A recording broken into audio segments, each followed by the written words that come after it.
सुभाष ने निगम कर्मचारियों को खादी वस्त्र पहनाकर निगम की गलियों के नाम भारतीय विभूतियों के नाम पर रख धूमिल पड़ती पहचान को फिर से जिंदा कर दिया था। सुभाष अपने लोगों के बीच लोकप्रिय होते जा रहे थे, इसीलिए सुभाष हुक्मरानों की आंखों में चुभने लगे और क्रांतिकारी षड्यंत्र का झूठा आरोप लगा उन्हें गिरफ्तार कर बर्मा के मांडले जेल भेज दिया गया। ये वही जेल है जहां लोकमान्य तिलक और लाला लाजपत राय जैसे संग्रामियों को रखा गया था। मांडले मेरे लिए जेल नहीं, तीर्थ है। मैं तीर्थ पर निकला हूं। मांडले जेल नहीं, यातना गृह था। लकड़ी का बना लकड़कोट था।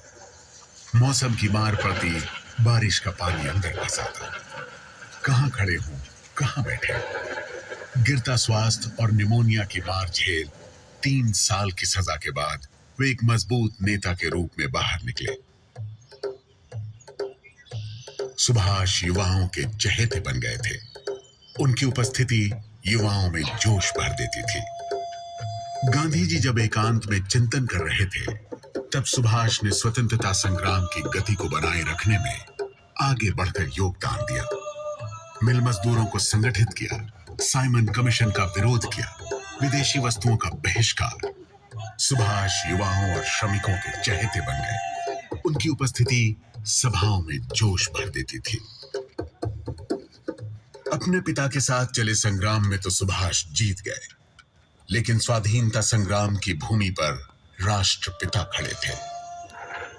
व्यास नदी का किनारा था और ऊपर स्वतंत्रता संग्राम का झंडा लहरा रहा था। गांधी जी ने संपूर्ण स्वाधीनता का प्रस्ताव रखा। सुभाष खड़े हुए और बोले, आप संपूर्ण बहिष्कार के लिए तैयार नहीं। काउंसिलों के बहिष्कार से कुछ हासिल नहीं होगा। मेरा सिद्धांत है, सब कुछ या कुछ नहीं।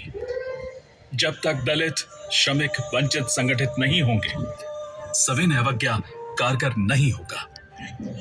गांधी जी के सविनय अवज्ञा के प्रस्ताव को स्वीकार कर लिया गया, लेकिन मतभेद की लकीर खिंच गई थी। सुभाष एक बार फिर गिरफ्तार कर लिए गए। 1 साल बाद जब छूट कर आए तो फिर जेल में डाल दिए गए। मध्य प्रदेश के सिवनी जिले में जब तबीयत खराब होने लगी तो रिहा करने की बजाय वियना भेज दिया गया। अजीब सिलसिला था। सुभाष की आजादी हुकूमत के लिए खतरा बन सकती थी। 1938 में जब इंग्लैंड में थे, तभी पता चला कि उन्हें कांग्रेस का अध्यक्ष बना दिया गया है।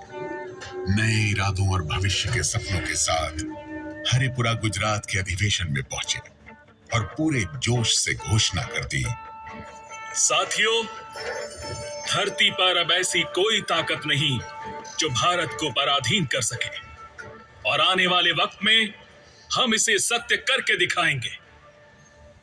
सुभाष नई सोच और जवां इरादों वाले नेता थे। वे भविष्य के सपने देख रहे थे। आजाद भारत आर्थिक प्रगति के रास्ते पर कैसे चलेगा, दुनिया के दूसरे देशों के साथ कंधे से कंधा मिलाकर बराबरी के साथ कैसे खड़ा होगा। अपने ही लोगों के बीच सुभाष को शक की नजर से देखा जाने लगा। इसीलिए जब दूसरी बार अध्यक्ष पद के लिए खड़े हुए और जीत गए, तब कार्यकारिणी के सदस्यों में से अधिकांश ने इस्तीफा दे दिया।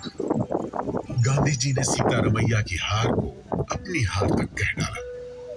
गांधी और सुभाष के नजरिए की खाई और गहरी हो गई। सुभाष गांधी जी से मिले, लेकिन खाई पाटी नहीं जा सके। मध्य प्रदेश के त्रिपुरी में बीमारी की हालत में भी जाना पड़ा। आंतरिक खींचतान और दमघोंटू वातावरण। सुभाष ने अप्रैल 1939 के कलकत्ता की बैठक में इस्तीफा दे दिया। कांग्रेस ने दूरदृष्टि वाला विचारोत्तेजक युवा अध्यक्ष खो दिया था। सुभाष खिन्न थे कि जिस संगठन के साथ आंदोलन में उन्होंने अपने जीवन के